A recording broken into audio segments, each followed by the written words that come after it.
Welcome, Sagittarius. This is Regina from Pacific Tarot, getting ready to do a reading for you. I'm starting out with oracles, clarified by a couple of different tarot decks, and I'll finish with an oracle. This is a general reading. It will not resonate for all of you. However, hopefully, if you stay present, you may find something for yourself in this reading, and I would check my other placements, and you'll likely find yourself there. So for the soul's journey, we have the abundance card for you, Sagittarius. I'm a limitless being and I can manifest whatever I desire in this physical reality. I do believe this is a challenge for you, Sagittarius. I do believe in the main, you are a dreamer, you're an explorer. You are restless. You like to be learning, growing, on the move, unpacking something, understanding something better. And I do believe that the physical reality has been a particularly challenging slog for many of you for the last decade or two at the very least. Depending on where Sagittarius is in your chart, this is really about becoming comfortable with material resources, rewards, recognition. This is an area in which you feel a little bit out of water, and this is specifically why you've been challenged to manifest physically comfort, survival even, a place where you have perhaps felt out of your depth and are now valuing the ability to manifest comfort and support for your ongoing growth and development. Clarified by the Nine of Wands and the Lovers. Yeah, I do feel that there's a basic level of distrust that you have in creating abundance for others. I think creating success for others with the unacknowledged or unstated assumption that the success you've created for others will be created for you by others. That the way in which you have cheer-led, supported, encouraged success and not taken credit for that was something that would be return to you, opportunities that you've given yourself to wholeheartedly that allow you to be recognized, to be reciprocated or rewarded in some way that has failed to materialize. And I think this has been part of your having to be more realistic about your needs for physical comfort or general recognition. The Lovers here is showing also a kind of emotional resilience, a maturity that means that you don't make choices on the same basis that you have in the past. In the past, you would give wholeheartedly to others, to friends, to lovers, with the assumption that you could nurture their talent, their greatness, their excellence, their success in a way that they couldn't do it for you. And that's in some way part of the mistrust, or that they wouldn't do it for you. That's part of the mistrust, is that you were guided always along this path, that you were intuiting that you were helping others who were not capable or willing of helping you in the same way. And so when the disappointments, when the damage came down, when you were wounded or rejected, you felt it doubly strong because at some level you knew it was so. And I think this has contributed to this idea that Sagittarians are the bachelor, right? You're ready to give it, let go, give it up, no harm, no foul, we're still friends, skip off into the sunset, which was actually a tremendous betrayal. And it took you a while to even process those betrayals because you were still telling yourself that it didn't matter, that you didn't care, that you were always going to have opportunities for success just as you had helped others. And you've matured to a place where you realize that you were choosing situations that weren't reciprocal. You were giving yourself, throwing yourself, giving all to opportunities to help others that were not willing or able to give to you. And yet you kept choosing that, saying it didn't matter until you found yourself with little resource, little camaraderie, little faith in you by others. People assuming that you didn't want anything because you never worked for anything in their view. And you've come to a place now where you understand the real value is long term and that that's something only you can give yourself. And when you give yourself that, it shifts the nature of those who you ally yourself with, who you make friends with, who you determine or choose as long-term partners, business or personal. In the present, the Eight of Cups is talking to a lot of people right now. And I think this again goes into recognizing the limitations of the relationships that you have built over the years. You have given freely, but you've always given from a place of feeling somewhat removed, feeling somewhat detached or disconnected. And I think that was a way of protecting yourself against what you felt was inevitable. They would succeed, they would achieve something, and you would be neglected or forgotten in that. And you would pretend like it was okay and convince yourself it was okay until you recognize this is a pattern of partnerships, a pattern of behavior that is leaving you empty-handed, leaving you on your own, leaving you unsatisfied, unfulfilled. And so you are looking at that. You're looking at that gaping hole of your own personal satisfaction and recognizing what you desire is something you have to choose for yourself, activate for yourself. In the past, the Three of Pentacles describes, I think this is something you're really good at. Working with others at any level. You are a true collaborator. You're a true team player. You really believe that if everybody puts their best in, the credit will be shared. The success is something everyone can enjoy, and you can truly create something extraordinary, something beautiful. And you have in the past. But I don't think for those of you I'm speaking to, those successes have translated over time to you. You're beginning to see your failing in this collaboration, the failing to demand your recognition, your reward, your due.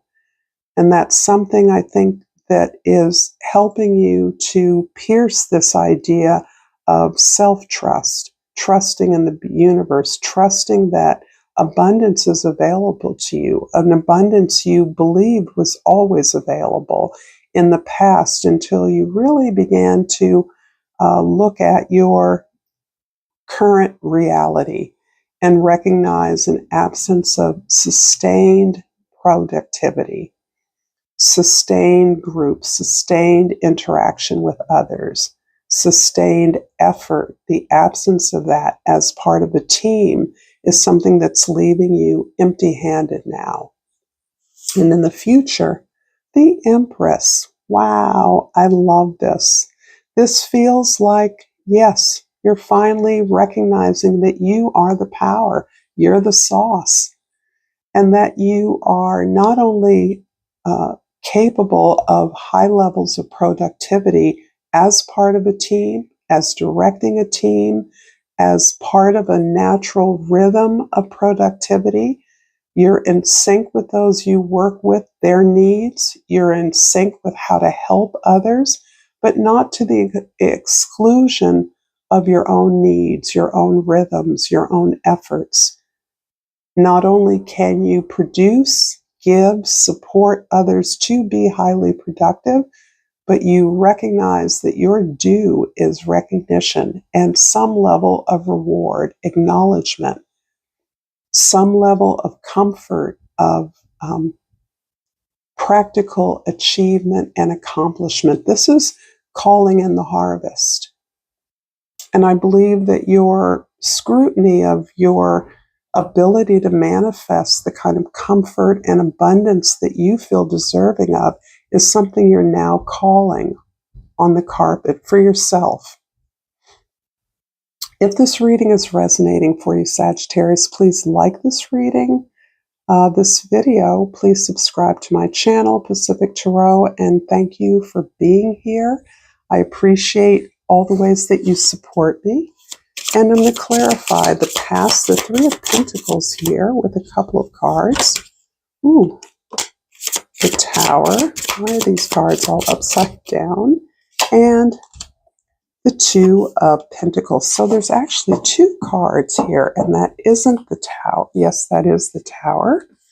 And it is the Judgment card. Whoa. I'm going to put that here.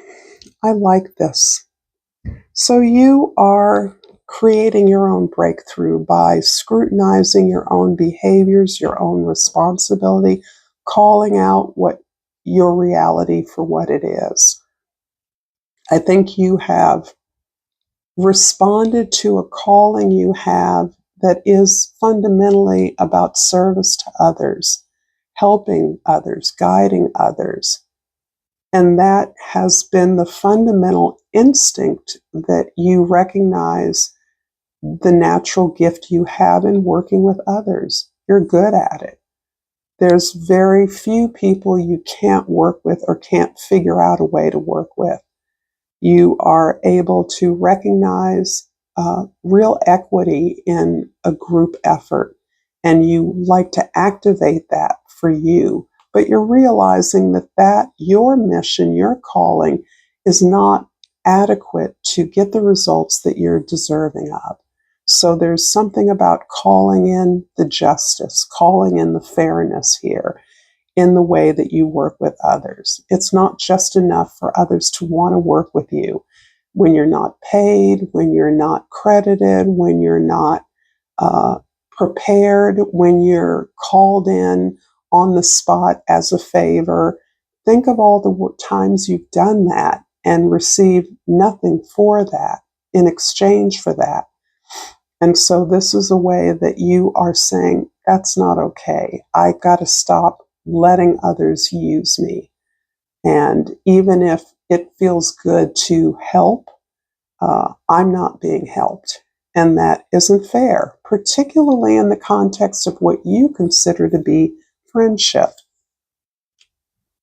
In the present, we already have the Two of Pentacles at the Eight of Cups, clarifying the Eight of Cups. One more, please, is the Empress. So we have the Empress twice like this. Yeah, this is really about, again, I think the idea of your authentic reality, really being honest about what you have, how you are supported, how you're supported to move forward, to continue to grow, to give more, because that is your natural instinct. You can't hold back from being a creative, giving, generous person. And you want to explore in community, in collaboration with others. You want to develop excellence, beauty, practical tools. And that really comes from the sense that you are the center of that power. And the balance of giving and receiving is something that you are learning to master now. Instead of giving till it hurts and then wondering why, you're understanding that there are very clear and practical reasons why you have been denied, betrayed, underserved, underseen. And that is something that is helping you to not only review the experiences you've been through in the past, but it's helping you to put together a practice that sustains you in the world we live in now. The conditions of your past successes or failures or disappointments is not the world we're in now. And you're trying to balance out these energies within yourself so that what you have experienced in the past, how you've learned and grown for that, is creating a pathway towards your future success and significance. Moving away from what's familiar. What's familiar is what has left you feeling empty-handed. And what is less familiar and riskier for you is being successful. So you're teaching yourself that being in the center, being in a power, being an authority, understanding how things work, and that your vision of how things should work is central to your success. You can't let go of that. In the future, the Empress, beautiful Empress, is clarified here by, well, let me do it again. So that was already turned over, but I'm going to take these top two cards, the Wheel of Fortune and the Eight of Wands. Put these back. And the Wheel of Fortune, wow. So there's something about your creative gift, your power of productivity, of creation. This shows you having built up the skill over a long time. This can be a lifetime of activating your creative gifts. And definitely having been through extreme ups and downs in fortune, been recognized, acknowledged, and then catapulted into a loss, being ignored, being denied, being rejected. You've experienced all of it through whatever you identify as your talent, your power. The Eight of Wands shows that you're continuing as you work on this. This is something you understand has to be a sustained effort. This is something you just can't stop doing. This is who you are. You can't let go or let down now, that you have to keep moving forward, because it is the discipline you apply that is ultimately going to land you where you know you need to be. And it feels as though you see yourself in a somewhat exalted or powerful or highly visible place or location in a career, in a business, in an activity or a project. The Eight of Wands is indicating that a lot of opportunities are coming your way. You are being seen. You have been seen. People remember you from way back when, something you accomplished or was successful at a long time ago.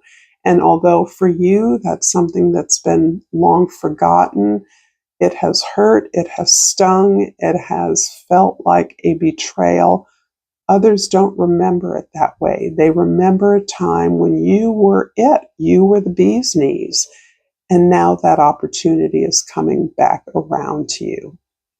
So others are seeing you, inviting you into opportunities, into projects where your efforts are required, are requested, are being asked for, in demand. Your visibility is heightened, and you have additional ways to find a success that has eluded you for a while. And I'm going to finish up this reading with a language of flowers. And I pulled the Sweet Alyssum. And the key word is clarity. Bright paths of understanding will open. I like this. I do feel that as much of abundance, physical success manifestation as you are working to achieve. It is the clarity with which such a web of past efforts have been enmeshed and entangled, and it's been hard to pull yourself apart, and that it has been a challenge for you, Sagittarius, as this explorer. So thank you for this beautiful reading. Until next time, namaste.